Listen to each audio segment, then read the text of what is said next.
And it is time for the hot topic of the hour. We've got 4 days to go until the Iowa caucuses now. We've also heard former President Trump calling out his primary opponents at his town hall in Iowa last night. Take a listen. I think you look at Joe Biden, it's bedlam. You have a man who can't lead. You have a man who can't find his way off a stage after he makes a speech that lasts for about 2 minutes. They have chaos at the border. They have chaos in the military. People are going woke. He can't put two sentences together, and he's representing us on nuclear weapons with Putin and Xi. You like Ron DeSantis, but he wouldn't even be around today. He'd be working in a pizza shop or perhaps a law firm if I didn't endorse him. The biggest fan of Dr. Fauci was Ron DeSanctimonious. He was a big fan. He said, I go by, exactly, quote, I go by what Dr. Fauci said. She doesn't have what it takes. She'll be creamed in the election. And, I mean, I know her very well, and I happen to believe that Chris Christie's right. That's one of the few things he's been right about, actually. All right. President Trump unloading last night. Kayleigh, what do you make of it? Well, it was really interesting to flip back and forth between his town hall and then the debate between Nikki Haley and Ron DeSantis, because Trump actually came off across as the cool, composed, and collected one. If you watch the screaming match between DeSantis and Haley, which did nothing except solidify that this is a primary for second place, it came across as honestly a bit immature on both of their ends. And the thing that Trump kept hitting home is obviously he got a few jabs in against his primary opponents, but the number one name that he kept repeating over and over again was Joe Biden. He understands that this is a referendum on Joe Biden and his failed agenda. That's how he's running this campaign. And the one message that he made very clear to the town hall members last night was that his agenda worked. 4 years ago, they were better off than they are now. And I think that message really resounds. And maybe there would have been an argument for DeSantis or Haley if the polls showed that Trump was struggling against Biden. But that's not the case anymore. You look at a recent poll that came out this week in my home state of Michigan, Trump is up above Biden 47% to 39%.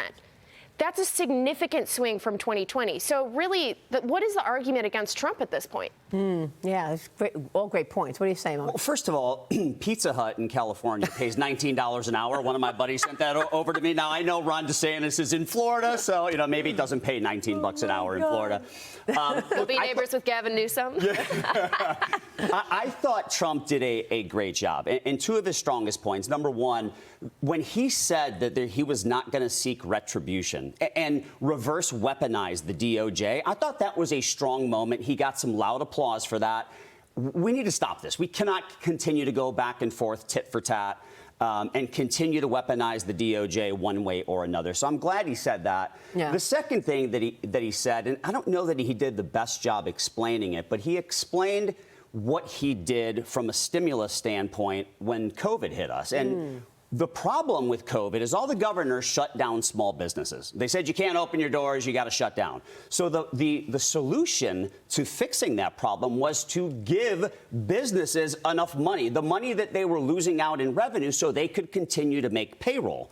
Once you were insured, the businesses had the money and they could make payroll, there was no need to drop $10,000, $12,000, $15,000 in a consumer's lap. That is what led to inflation, was the massive amount of fiscal stimulus paid to consumers. And we wonder if that COVID money sort of allowed the economy to appear stronger than it actually was. Because now, this morning, we're talking about, well, where's the COVID money now? Jamie Dimon, in my interview this week, said the COVID money is running out this week, this year, rather, pardon me. And as a result, we could actually tip into recession. Another thing to note, Mike, is in Iowa last night, former President Trump hinted at his running mate. Here's what he said.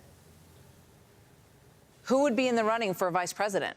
Well, I can't tell you that, really. I mean, I know who it's going to be. Give us a hint. We'll do another show sometime. Well, what about any of the people who you've run against? Would you be open to mending fences with any of them? I will. I've already started like Christie better.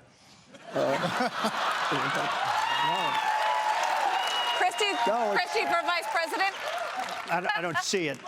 That would be an upset. Christie for vice president. Ladies and gentlemen, I'd like to announce now. So he said he knows who it is, Mike, but he's not telling us. Yeah, I've heard rumors about the short list include Kristi Noem.